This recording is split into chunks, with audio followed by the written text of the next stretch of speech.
Hey guys, welcome to India online form YouTube channel. Guys, आज की इस video में हम बात करेंगे यंत्र इंडिया लिमिटेड के new recruitment notification online form apply process के बारे में। यंत्र इंडिया लिमिटेड ने ट्रेड अप्रेंटिस के खाली पदों को भरने के लिए नोटिफिकेशन जारी कर दिया है। कैसे आप इन पोस्ट के लिए बिना कोई मिस्टेक किए हुए स्टेप बाय स्टेप अप्लाई कर सकते हो, इसकी पूरी जानकारी हम आपको इस वीडियो में देंगे। बस आपको इस वीडियो को स्किप किए बिना शुरू से लेकर एंड तक देखना है। उसके बाद वीडियो पसंद आए तो इसे लाइक और शेयर कर दें। चैनल पर नए हो तो इसे सब्सक्राइब कर लें। तो गाइज, बिना कोई वक्त गंवाए चलिए शुरू करते हैं। आपको इस वीडियो के डिस्क्रिप्शन बॉक्स में हमारी वेबसाइट ejobhub.in के इस पेज का लिंक मिल जाएगा। यहां पर आपको इस भर्ती के रिगार्डिंग पूरी डिटेल प्रोवाइड करा दी गई है। यंत्र India limited Indian ordnance factory के अंतर्गत ट्रेड अप्रेंटिस के 5395 खाली पदों को भरने के लिए नोटिफिकेशन जारी हो चुका है। डेट्स की अगर बात करें तो इस भर्ती पर आवेदन करने की डेट थी 27 फरवरी 2023 से 28 मार्च 2023, जिनको बदलकर अब यहां पर, जी हां दोस्तों, डेट चेंज हो चुकी है। अब आप 1 मार्च 2023 से 30 मार्च 2023 तक अप्लाई कर सकते हो।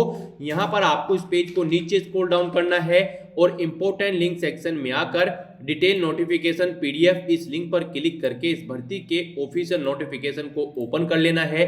इसमें से आपको पूरी डिटेल्स रीड कर लेनी है। पूरी डिटेल यहां से रीड करने के बाद आप सिंपली इस भर्ती के लिए अप्लाई कर सकते हो। उसके लिए भी लिंक आपको हमारी वेबसाइट के इसी पेज पर प्रोवाइड कराया गया है। यहीं पर ही आपको अप्लाई ऑनलाइन का ये डायरेक्ट रिसोर्स लिंक प्रोवाइड कराया गया है। जैसे ही आप इस लिंक पर क्लिक करोगे तो आपके सामने यहाँ पर यंत्र इंडिया लिमिटेड का ये ऑफिशियल पोर्टल खुल जाएगा। यहाँ पर आपको सभी जनरल इंस्ट्रक्शंस रीड कर लेने हैं और उसके बाद आपको लॉगिन करके अपना फॉर्म फिल कर देना है। और अगर आप फर्स्ट टाइम आए हो तो यहाँ पर आपको न्यू रजिस्ट्रेशन इस टैब पर क्लिक करना है और सबसे पहले अपना रजिस्ट्रेशन कंप्लीट करना है। यहाँ पर रजिस्ट्रेशन के इस पेज पर आपको सबसे पहले एंटर करना है अपना फुल नेम। उसके बाद यहाँ पर आपको अपने फादर या फिर हस्बैंड का नाम एंटर करना है। उसके बाद आपको अपनी मदर का नाम एंटर करना है। फिर यहाँ पर आपको बताना है कि आप नॉन आईटीआई पोस्ट के लिए अप्लाई करने जा रहे हो या फिर ईएक्स आईटीआई पोस्ट के लिए। आपको यहाँ पर ऑप्शन सिलेक्ट कर लेना है। उसके बाद यहाँ पर आपको अपनी कैटेगरी सिलेक्ट करनी है। नेक्स्ट यहाँ पर आपसे पूछा गया है कि क्या आप पीडब्ल्यूडी कैटेगरी कैंडिडेट हो, अगर हो तो आप येस सिलेक्ट करें। और फिर यहाँ पर आपको अपनी डिसेबिलिटी का टाइप सिलेक्ट कर लेना है। परसेंटेज एंटर करनी है, कितनी परसेंटेज है आपकी डिसेबिलिटी की। और अगर आप पीडब्ल्यूडी कैटेगरी कैंडिडेट नहीं हो तो यहाँ पर आपको नो सेलेक्ट कर लेना है। उसके बाद यहाँ पर आपको अपनी डेट ऑफ बर्थ इस कैलेंडर में से सिलेक्ट कर लेनी है। उसके बाद आपको अपना जेंडर सिलेक्ट करना है। फिर यहाँ पर आपको अपना मोबाइल नंबर एंटर करना है और फिर सेंड मोबाइल ओटीपी इस बटन पर क्लिक करना है। उसके बाद आपके रजिस्टर्ड मोबाइल नंबर पर एक ओटीपी आएगा। वो ओटीपी आपको यहाँ पर वेरीफाई कर लेना है। यहाँ पर ओटीपी नंबर के इस कॉलम में एंटर करने के बाद अपना ओटीपी आपको वेरीफाई कर लेना है। फिर यहाँ पर आपको अपनी ईमेल आईडी एंटर करनी है और फिर आपको सेंड ईमेल ओटीपी इस बटन पर क्लिक करना है। उसके बाद आपकी ईमेल आईडी पर एक ओटीपी आएगा। वो ओटीपी भी आपको यहाँ पर एंटर करके वेरीफाई कर लेना है ईमेल ओटीपी नंबर सेक्शन में डालकर। उसके बाद आपको ये कैप्चा कोड यहाँ पर फिल करना है। फिर आपको डिक्लेरेशन सेक्शन में आना है, आई एग्री इस चेक बॉक्स को ओके करना है और फिर आपको सबमिट बटन पर क्लिक कर देना है। फिर आपके सामने आपकी रजिस्ट्रेशन की कंप्लीट डिटेल शो कर दी जाएगी। आपको सभी डिटेल चेकआउट कर लेनी है। कहीं पर कोई मिस्टेक है तो आप एडिट कर सकते हो, नहीं तो आपको कंफर्म बटन पर क्लिक कर देना है। नेक्स्ट आपके सामने यहाँ पर कुछ इस तरह से इंटरफेस खुल जाएगा। आपको एक रजिस्ट्रेशन आईडी और पासवर्ड प्रोवाइड करा दिए गए हैं। आपको इन्हें नोट डाउन करके रख लेना है फ्यूचर यूज के लिए। ये आईडी और पासवर्ड आपकी रजिस्टर्ड ईमेल आईडी पर भी सबमिट कर दिए गए हैं। आपको इन्हें नोट डाउन करके रख लेना है। तो अब यहाँ पर आपको ओके बटन पर क्लिक करना है। फिर आपके सामने यहाँ पर कुछ इस तरह से इंटरफेस खुलेगा। अब यहाँ पर आपको अपनी रजिस्ट्रेशन आईडी, पासवर्ड और ये सिक्योरिटी कोड एंटर करके लॉगिन बटन पर क्लिक करके लॉगिन कर लेना है। नेक्स्ट आपके सामने यहाँ पर कुछ इस तरह से इंटरफेस खुलेगा। अब यहाँ पर आपको अपना पासवर्ड चेंज कर लेना है। आपको यहाँ पर अपनी रजिस्ट्रेशन आईडी एंटर करनी है। फिर आपको अपनी डेट ऑफ बर्थ इस कैलेंडर में से सिलेक्ट कर लेनी है। नेक्स्ट यहाँ पर आपको अपना ओल्ड पासवर्ड एंटर करना है और फिर यहाँ पर आपको अपना नया पासवर्ड क्रिएट करना है।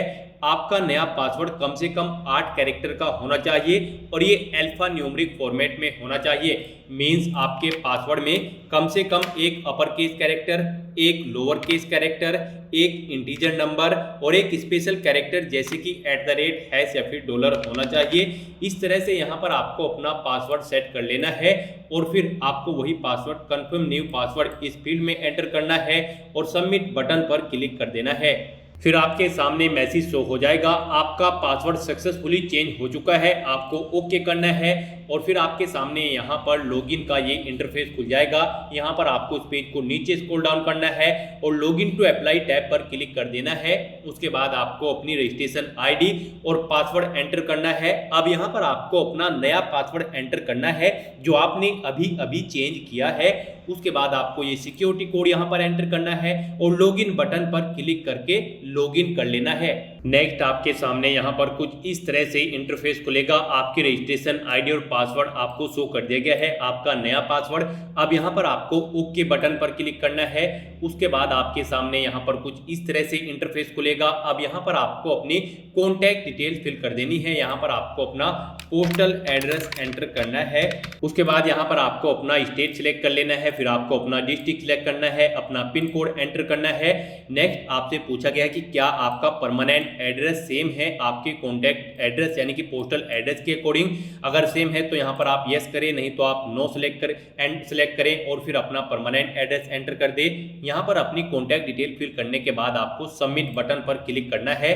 उसके बाद आपके सामने यहाँ पर कुछ इस तरह से इंटरफेस खुलेगा।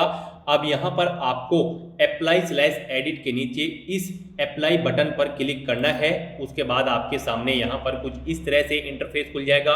यहाँ पर आपको कुछ डिटेल्स आपकी ऑटोमेटिकली फिल मिल जाएंगी जो आपने रजिस्ट्रेशन टाइम पे फिल की थी। अब आपको इस पेज को नीचे स्क्रॉल डाउन करना है और आपको आइडेंटिटी कार्ड डिटेल्स को सिलेक्ट कर लेना है। अगर आपके पास आधार है तो यहाँ पर आप फर्स्ट ऑप्शन सिलेक्ट करें और फिर अपना आधार नंबर यहाँ पर एंटर कर दे और अगर आपके पास आधार इनरोलमेंट आईडी है तो आप सेकंड ऑप्शन सिलेक्ट कर दे और यहाँ पर अपनी इनरोलमेंट आईडी एंटर कर दे। और अगर आपके पास आधार नहीं है और न ही आपके पास इनरोलमेंट है आधार का तो आपको यहाँ पर थर्ड ऑप्शन सिलेक्ट कर लेना है। फिर आपको अपनी आईडी यहाँ पर सिलेक्ट कर लेनी है, यानी कि आपके पास आधार कार्ड से अलग जो भी और आईडी है आप यहाँ से सिलेक्ट कर सकते हो, जैसे कि voter card, passport, driving licence.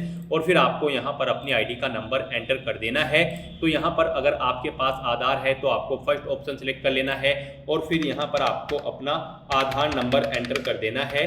आधार नंबर एंटर करने के बाद आपको अपना फोटो और सिग्नेचर यहाँ पर अपलोड करने हैं। यहाँ पर आपका फोटो 3.5 सेंटीमीटर इंटू 3.5 सेंटीमीटर में होना चाहिए। कलर पासपोर्ट साइज फोटो आपका जेपीजी या फिर जेपीजी फॉर्मेट में होना चाहिए 100 dpi में और उसका साइज 20 KB से 70 KB के बीच में होना चाहिए। ऐसे ही यहाँ पर आपको अपने सिग्नेचर अपलोड करने हैं।